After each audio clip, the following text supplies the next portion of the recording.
So I got utterly and completely humbled today.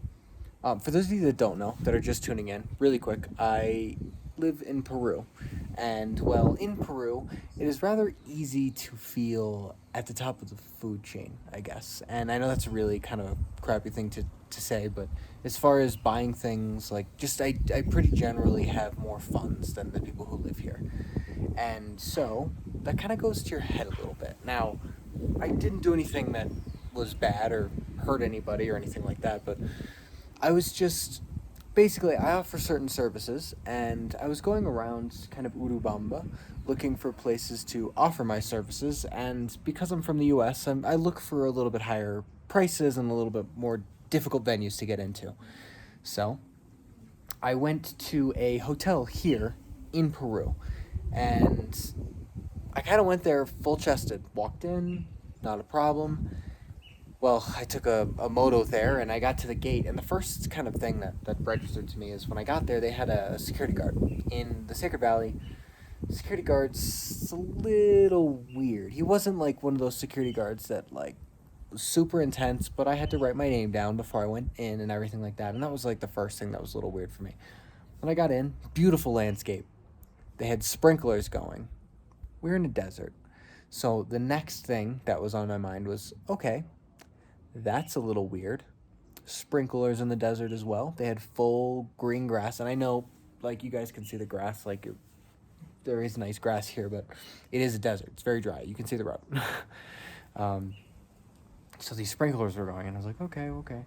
So I get up to this place, and when I tell you, it just kind of erected above me like this massive just resort. It was crazy. But still, I wasn't completely phased. I'd seen a couple nice places while I was here. But right outside the front door where the reception was, they were filming something, a documentary, I think. And as I walked in, I asked them if it was okay. I passed through. And as I did that, I got to this desk. And I still was feeling pretty comfortable, although the inside of it was very nice, like way higher level than I've ever seen here in the Sacred Valley and even in Lima. But I sat down and I started talking with the woman about potentially hosting retreats there and what does their different amenities look like and all that kind of stuff without actually getting down to the brass tacks of what does it cost to sleep here. So I was sitting down, I was getting information, and I finally asked, okay, so let's say I wanted to bring like 5 to 10 people. How much would that cost? And she was like, well, if you bring 5 to 10 people, then, it'll be a little bit cheaper, but, and I was like, okay, but what is the price per night just regularly, just so I can have like a figure in my mind. She brings over this little sheet, and it's got a bunch of little numbers on it, and I look at it, and it says 1,200 for one night, and I was like, okay, 1,200 soles, and then I glance over at the denomination. It was 1,200 USD per night to stay in this hotel here in Peru.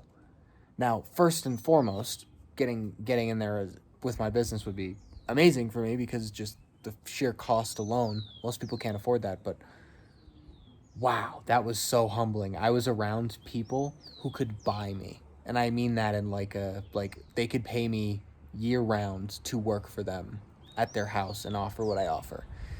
It was it was nuts. I come from a rather less affluent background, to say it nicely.